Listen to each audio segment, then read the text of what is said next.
Yeah, so like, can you think of a time when I guess like you left your comfort zone that like it really like taught you something, right? You really like took away something from it, either like good or bad. Yeah, man.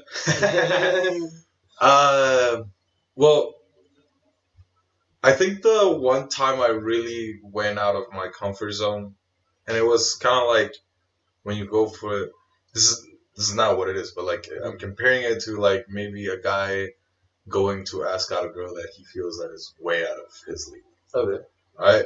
Yeah. Which is when I did my first like music event.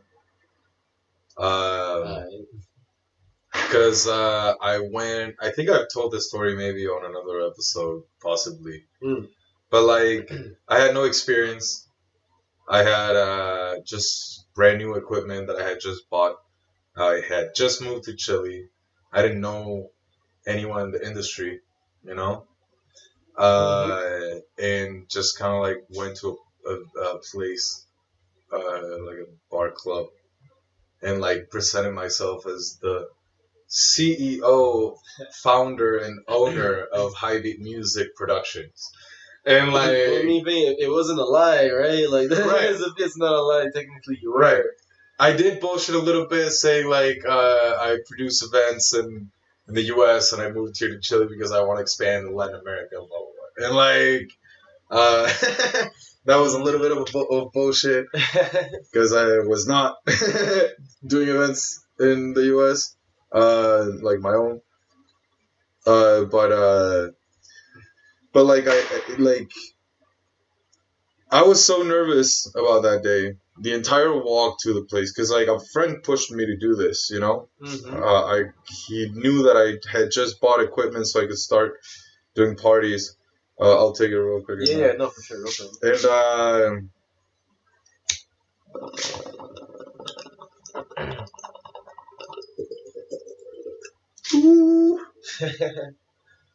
so yeah, man, so one of your homies just like pushed you into actually going to speak to that guy, to like the owner of the restaurant.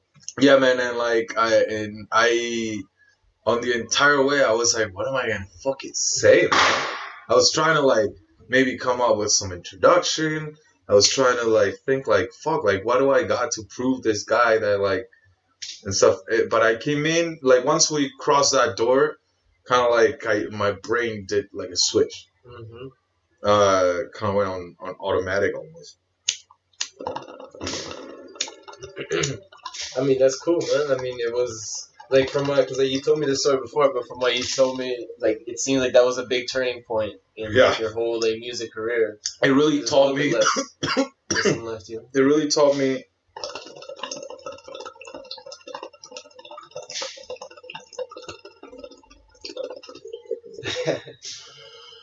Yeah, there we go. Yeah. It really taught me, man, that like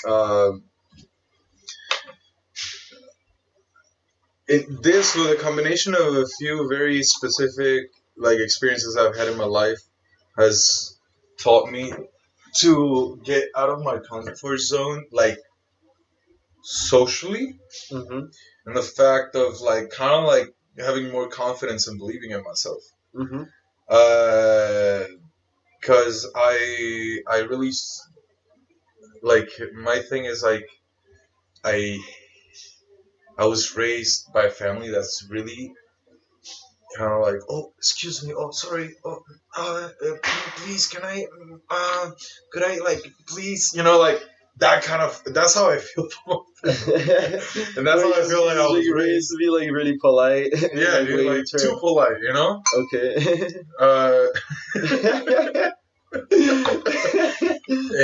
That's how I feel that my family is a lot of times, and I don't like that at all. Like, so like but I was raised like that too. Okay. So there is a part of me that still is like that. And in that sense, I kind of like I've had some experiences that have helped me really to like break that, break out of that, and like just kind of like gain more personality, confidence, character. And go for it, man. Just kind of go for it. And like once I went for it and it worked. Yeah. and like it worked, but like a million times better than I expected. I was like, so this is what I get in exchange of like getting out of my comfort zone and doing something I would have never done. Mm-hmm. You know? Mm-hmm. And like the outcome is so much more rewarding, and it might not be the same day, might not be the first time, but totally the once you start, let's look at it as like stock, bro. Like, let's say your comfort zone is your bank account, is your wallet, is your money that you have on your own hands. Yeah. And to get out of the comfort zone is to buy stock. Oh yeah, man. You know, to buy actions. Once you buy actions, that money is not in your bank account and in your control anymore. It's out there until you buy it back or sell it or whatever. You know. Yeah. Okay. And in that sense, like a lot of the like big investments with like big like earnings are the highest risk ones, right? And the most likeliness of it is that maybe even the first 10 times you invest, you might lose money, right? Mm-hmm. But then the 11th time, the reward is so big that like it makes up for the 10 past losses, you know? And that's kind of like how I feel with like getting out of a fucking comfort zone. Like if you really want your life to change, to move up, to like, because like if you don't want your life to be the same as it is right now forever, you gotta change. And to change, you gotta get out of your comfort zone. You gotta put yourself outside of your wallet, outside of your house. Be out there physically, be out there socially, be out there mentally. Forget about sitting down. Forget about feeling nice. Forget about being comfortable. Forget about being at home. Forget about resting, man. While you're doing it, forget about all of that. Be mindful of like you're doing this right now. Let's fucking do it. And like you have to. Like I've heard so many like inspirational speakers and like also like all these like really successful like people that they're always like, dude, forget about being motivated. Forget about being comfortable. Forget about all that shit. Just go for it, man. Like it's gonna feel so much better, and eventually you even become addicted to that feeling. Yeah. And it's true. And in that sense, also like you kind of like become a lot stronger. I've become tolerant to a lot of things that are completely normalized to me, and my comfort zone has expanded. You know. Man, but like I hear, dude, I completely hear what you're saying, dude, about like taking action and it feeling, it's gonna feel uncomfortable, man. Especially like, cause it's easy to be motivated for like an hour a day or like a week or stuff kind of thing, but it's hard to stay motivated for like an entire month or an entire year. And we're talking like long term. Dude, motivation sometimes even lasts like a couple hours. Yeah, exactly, man. So like, there's a lot of times when you're gonna like not want to work.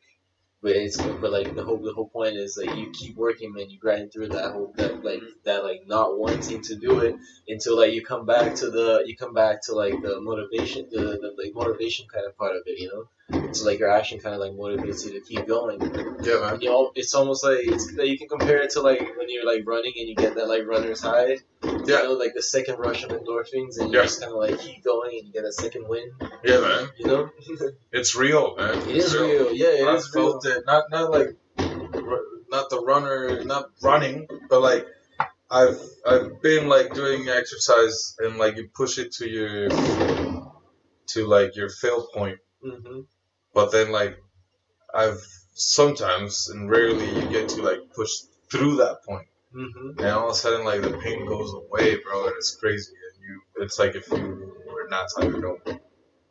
Yeah, absolutely, man. Like it's true in like running. It's true in like weightlifting, for example. It's true in like in sports, and it's true when you're like working and you just kind of become like inspired. You know, inspiration just kind of like makes you forget about like hunger or tiredness. Yeah, man. Just kind of makes you keep going. Yeah, bro. That's a real thing. Yeah, man. It's cool to see like how like your mind can be so determined to like achieve something that like it just like puts all the like essential functions kind of like aside or like suppresses them, kind of thing. Yeah, man. It's cool. The brain is really easy to trick, and we are very adaptable creatures too. And like if we learn how to hack ourselves and shit,